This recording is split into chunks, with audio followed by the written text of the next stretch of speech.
Please welcome the 46th President of the United States of America, Joe Biden. John, how are you?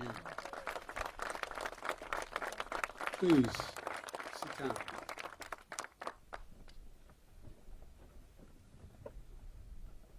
At last, the hour had come. Dawn, 6th of June, 1944. The wind was pounding as it is today, and always has, against these cliffs. 225 American Rangers arrived by ship, jumped into the waves, and stormed the beach.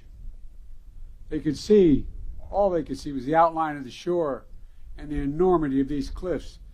And I'd like to look, I know I'll get in trouble with the Secret Service if I go to the edge and look over, but think of those cliffs as my hostess showed me. That's what we're standing on top of. They could hear, all they could hear was the crack of bullets hitting ships, sand, rocks, hitting everything. All they knew was time was of the essence. They had only 30 minutes to eliminate the Nazi guns high on this cliff. Guns that could halt the Allied invasion before it even began.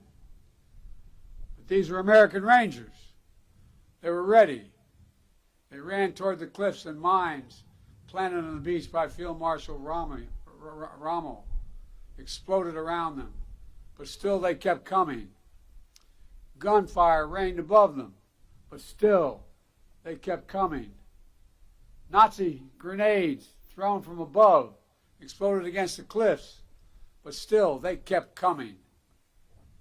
Within minutes, they reached the base of this cliff. They launched their ladders, their ropes, and grappling hooks, and they began to climb. When the Nazis cut their ladders, the Rangers used the ropes.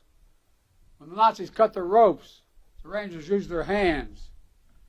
And inch by inch, foot by foot, yard by yard, the Rangers literally clawed their way up this mighty precipice until at last they reached the top.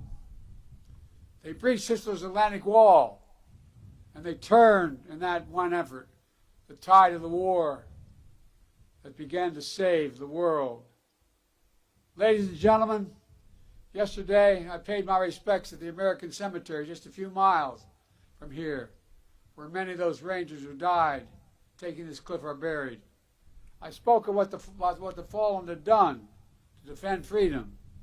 Today, as I look out at this battlefield and all the bunkers and bomb craters that are still surrounded, one thought comes to mind. My God, how did they do it? How were these Americans willing to risk everything, dare everything, and give everything? They were American